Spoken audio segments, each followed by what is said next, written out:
Shalom, Israel. Welcome back to another edition of Bible Basics. My name is SHAMAR, and to my left, my brother. So today we're going to be going into Sabbath do's and don'ts. Some real basic overlay of the 7-day Sabbath. And I'm also going to highlight, because I know a lot of questions get posed, well, can we cook today? So I kind of want to also briefly touch on that without going into every single holy day. Give us some basics. We're going to start off at Genesis 2:1. Genesis chapter 2, verse 1. Thus the heavens and the earth were finished, and all the host of them. And on the seventh day, God ended his work which he had made, and he rested on the seventh day from all his work which he had made. So the Most High made everything in 6 days. On the seventh day, he rested. He commanded man to do so as well. Let's go to Exodus chapter 20 and verse 9. So everything the Most High has already established, or essentially us to follow in his footsteps. You have 6 days that you can work, 6 days you can get whatever it is that you have to get accomplished done. And on that seventh day, like the Most High himself did, you rest. Start off at verse 8. Exodus chapter 20, verse 8. Remember the Sabbath day to keep it holy. 6 days shalt thou labor and do all thy work. He says 6 days you can labor and do all your work. Anything that you got to do, you got a payment come in or whatever the case may be. You know, some things are automatic, and that also is a question that's posed. If it's automatic and it's not something that you can prohibit, not like you're making that transaction personally. But he said 6 days you have to do whatever it is that you got to get done. Go ahead. But the seventh day is the Sabbath of the Lord thy God. In it thou shalt not do any work. Only a little work. Thou shalt not do any work. I'm just trying to do this real quick. Thou shalt not do any work. Said, go ahead. Thou, nor thy son, nor thy daughter, thy manservant, nor thy maidservant, nor thy cattle, nor thy stranger that is within thy gates. He said, so nothing is to be done. Not you, not your manservant, your maidservant, which is basically, obviously your servants, your animals. He said, nothing's supposed to be doing any kind of work on the seventh day. So it ain't no, I'm going to send you to the store, send you to do this for me. We don't do that. Exodus 31 and 13.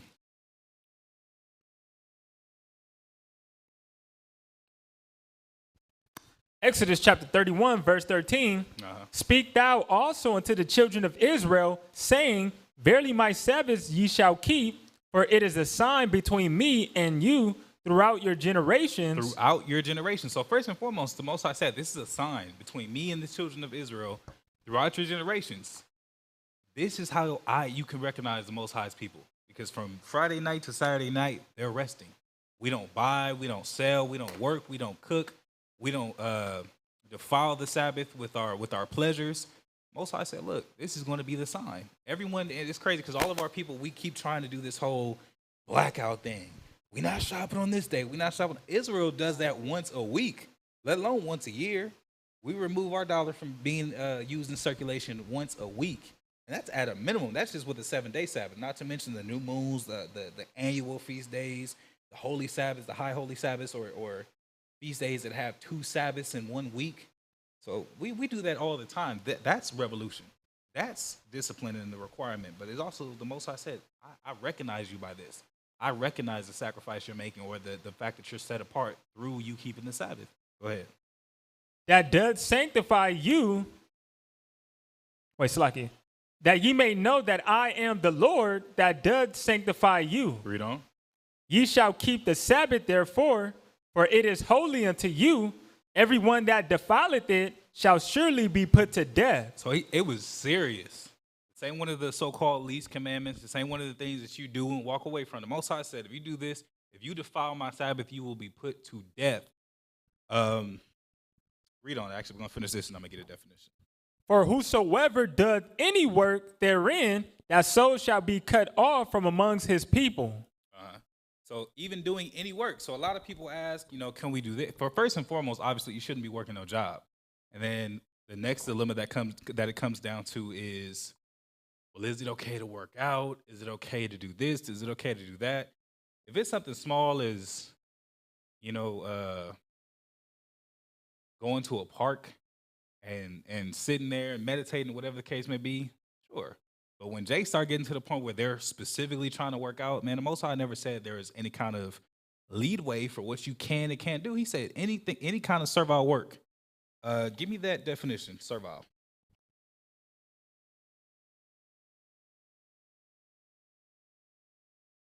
Actually, what was this? What was it in this one? It was defile. Defileth. I'm sorry. Give me defileth. I'm gonna read this out of the concordance. Let's see. This is for defile. To profane, defile, pollute, desecrate.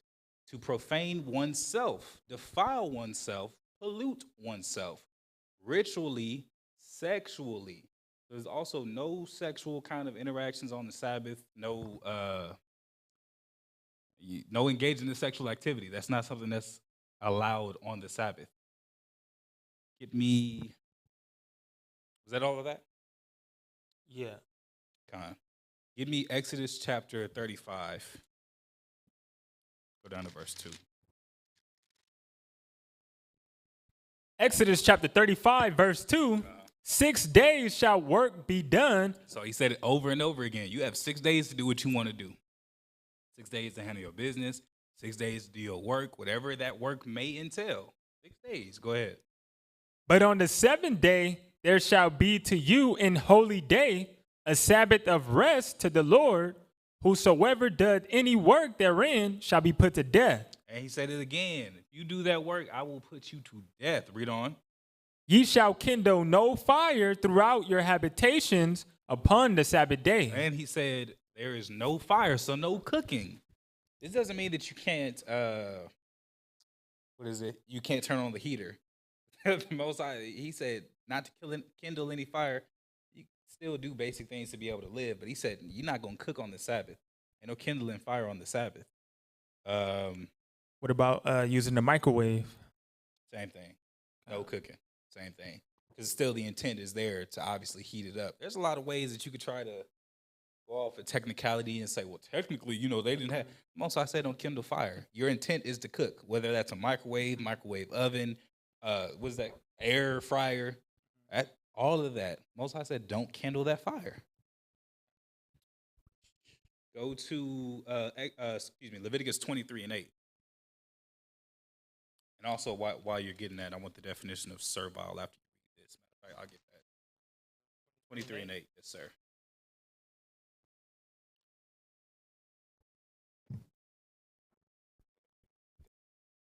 Leviticus chapter 23, verse 8. But ye shall offer an offering made by fire unto the Lord 7 days. And the 7th day is an holy convocation. Ye shall do no servile work therein. So 7 days you should do no servile work therein. So this is specifically talking about unleavened bread. But the definition of servile, because he said the same thing about the Sabbath, slavishly submissive or obsequious, fawning, and obsequious is essentially like hard or burdensome, characteristic of, proper to, or customary for slaves. So he said no servile work, no working, no cleaning up, obviously you have those instances where a child spills something, you don't just leave it on the floor, you can clean that up. But when it comes to the Sabbath, you feel like, all right, today's my only day off of work, I can finally focus on the house, not in a cleaning aspect, not in a servile work aspect. Most I said, look, this is your day of rest. This is the opportunity that you have to be able to chill out. And you're required to relax. But as well as gather on the Sabbath and come to your congregation. That's your opportunity to decompress. It says, actually, I believe we got some. Go to Numbers chapter 15 and starting at verse 29. Give me 1 second. I'll be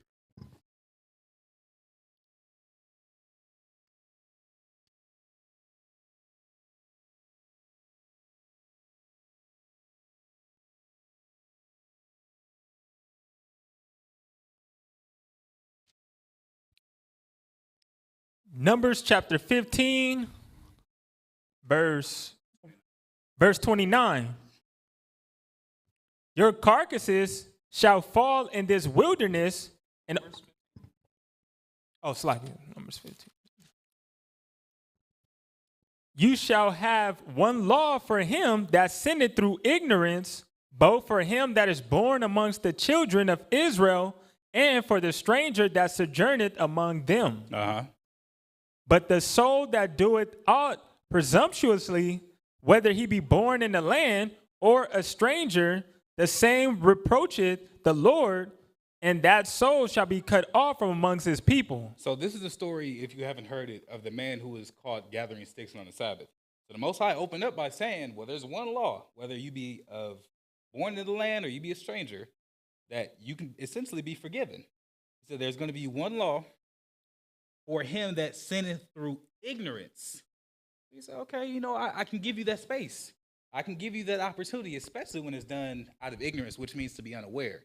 But he said, but if you do it all presumptuously, you doing it all the time, the Most High gonna forgive me. He said, well, then you're a repeat offender. At that point, it becomes a major offense. He said, because you reproach the Most High, you don't have no kind of respect. Somebody sitting up here, if you tell somebody this is what I require of you, it's a life and death situation, that's how serious it is to me. They do it once and it's an accident, okay. But if they continue to do it, they clearly just don't respect you. That's why the Most High said, you reproacheth the Lord. Go ahead.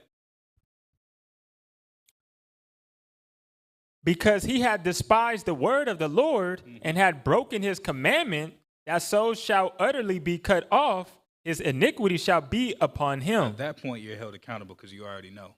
First time that you sinned out of ignorance, you had that excuse.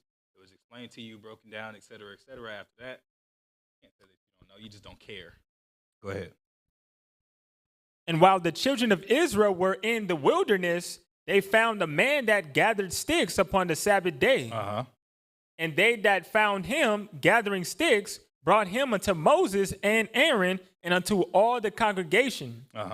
And they put him inward because it was not declared what should be done to him. So they put him in ward, which means in prison. They imprisoned him and they said, okay, until we figure out what to do with this man, let's put him in a holding cell and we'll figure it out. Go ahead. And the Lord said unto Moses, the man shall be surely put to death. Said the Lord said. So the Most High was the judge. They went to Moses and Aaron, and they asked them, or to entreat the Lord through Moses and Aaron. Moses and Aaron went and asked. Most High said, man, kill him. Because why? He said, there was a lot of speculation. I remember asking questions about this for years. What did he do wrong? Gathering sticks is not very physically burdensome. It's not particularly servile work. Some brothers, he was preparing to cook. That's why they killed him. The reality was he just wasn't prepared for the Sabbath. So he took it upon himself to go into, or, to look throughout the wilderness and gather burdens. He was doing work because the reality is he should have gathered sticks. If you had to hunker down for the next 24 hours and you knew there was no moving, you would do everything in your power to make sure you have everything you need. You're going to have the food, the toiletries, the soap and water. You're going to have heat. You're going to make sure that everything is prepared. But when you do that repeatedly over and over again, you start to become what? You start to get slack. Friday night, sun going down, you speeding to the store, cutting it, pushing it to the limit. The Most High, like, man, you don't have no regard. It gets to the point where it's like, how many times are you going to just do this little thing and just let it slide? The Most High was like, man, kill this man. I done told him too many times. I've given him chances. They were in the wilderness learning the commandments. They were having the law taught to them. And yet they found him gathering sticks on the Sabbath day. So whether he was going to cook next or whether he just hadn't properly prepared, the Most High was like, I gave you enough chances. You already know the Sabbath. Thank you, sir. The Sabbath is coming every week on the same day. And this is what's required. You can't do these things. And he kept doing it. Most High was like, man, put him down. Put him down. So the Most High told him, hey, kill this man. So that's why I say, like, it's a lot of gravity in what we're doing. Not only to our people, because we have to be examples, but the Most High. Most High, like, look, a lot of people, I see so many people, and they got to the point where I stopped even interjecting, especially on social media or on social media in particular, where Jake's is like, is it lawful to do this? And people ask you questions, is it lawful to work out? Is it lawful to do this? And I see people make excuses. Well, I ain't doing it for women. I ain't getting buffed for no women. I'm trying to be prepared for war. And your one day off is going to stop that. You're just going to go from this to this. And one day, you ain't working. That's not how it works. It don't work that way. And the Most High commanded us to. So regardless of your reasoning, are you above the Most High? That's why the scriptures say through idolatry, That was the first sin. That's like the origin. Because we start to put whatever it is that we are within ourselves value over what the Most High requires. And in this instance, they got this brother put to death. He just wasn't preparing. Go to Isaiah chapter 58 and verse 13. So we see that you can't do any kind of work. We see that you don't cook. We also see the consequences of pushing those lines or blurring those lines. There's also one more in particular that we're not allowed to do on the Sabbath. Matter of fact, we touched on it earlier, but I'm going to get the scripture. Go ahead, Isaiah 58:13. Isaiah chapter 58, verse 13. If thou turn away thy foot from the Sabbath, from doing thy pleasure on my holy day, and call the Sabbath a delight, the holy of the Lord honorable, and shall honor him, not doing thy own ways, nor finding thy own pleasure, nor speaking thy own words. So he said, if thou turn away thy foot from the Sabbath, from doing thy pleasure. So mind you, the Most High told us not to do your own pleasure. Because actually, go ahead and finish that up before verse 14. Then shalt thou delight thyself in the Lord, and I will cause thee to ride upon the high places of the earth, and feed thee with the heritage of Jacob thy father, for the mouth of the Lord has spoken it. Go to Wisdom of Solomon, chapter 7, starting verse 2. So he said, turn away from doing your pleasure. He said, if you can turn away from doing your pleasure and ignore the things that you desire on the Sabbath, because what did we talk about earlier? That sexual defile or defiling something sexually. There is no sex on the Sabbath. You are literally dedicating this day to the Most High. In many ways, we do works on the Sabbath. You know, Jakes go out, Jakes teach. There's a lot to be done on that day in works for the Most High. But the Most High said, you got to turn away and put away your pleasures on that day because I didn't give you that day. Well, it's not that he didn't give us this day to do anything, but he said it's still a holy day. You ain't gonna just do stuff like it's a regular old Tuesday. And nah, he said, man, this is supposed to be a set apart day. I made the Sabbath for you, but he also said you got to still keep it holy. Go ahead. Wisdom of Solomon chapter 7, verse 3. And when I was born, Start at verse 2. Verse 2, and in my mother's womb was fashioned to be flesh in the time of 10 months, being compacted in blood of the seed of man, and the pleasure that came with sleep. So he was in his mother's womb, compacted in blood, talking about, obviously he was an embryo, he was a fetus of the seed of man. So the pleasure that came with sleep. He's talking about sex. So when we're talking about that pleasure, this is one of those pleasures. And the Most High already said, don't defile the Sabbath with a sexual rite, with anything sexual. That's not to be done on the Sabbath. So that was just a precept to show that's a pleasure, but that's one that we're prohibited from taking part of on the Sabbath in particular. Go to Leviticus 23.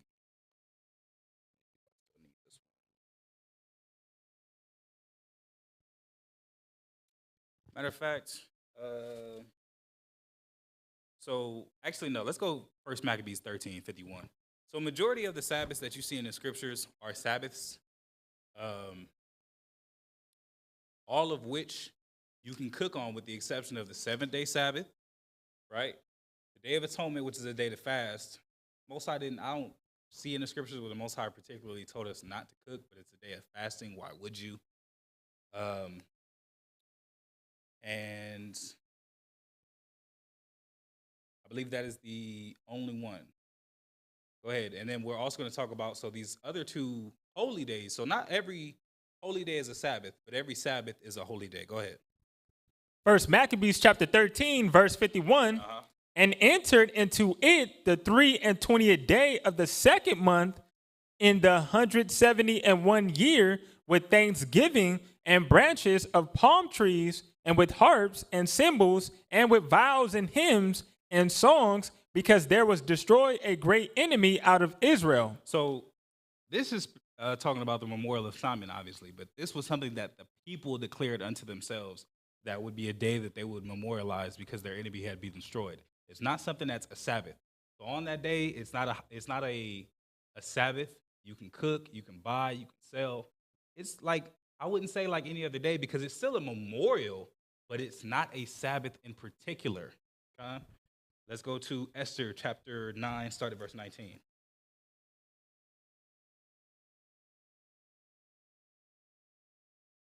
After this, we are going to go back to that Leviticus because there's a few points I want to bring out.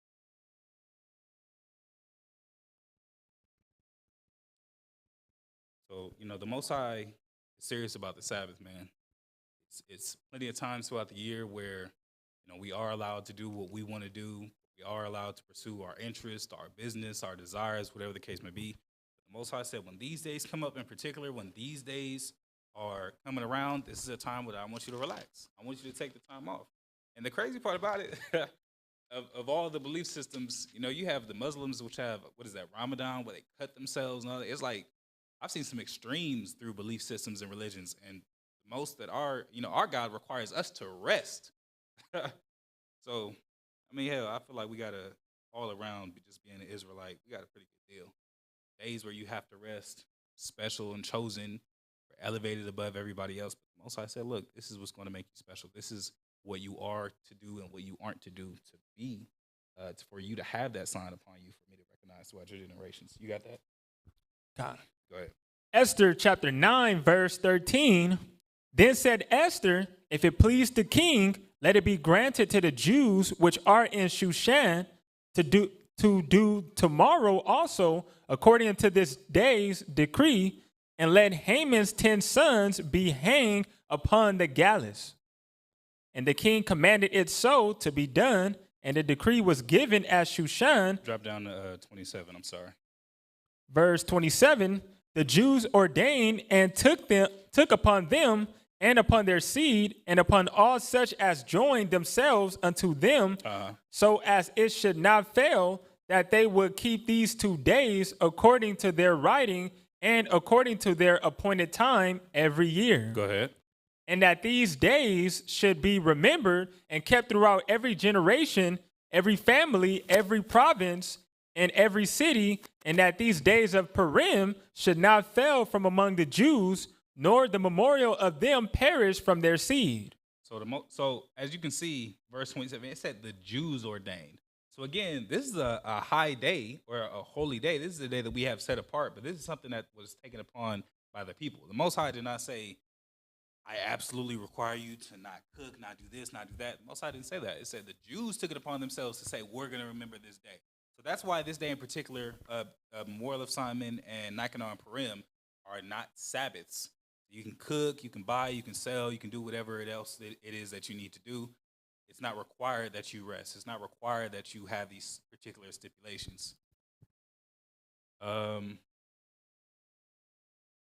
Leviticus 23. Let's just get this real quick.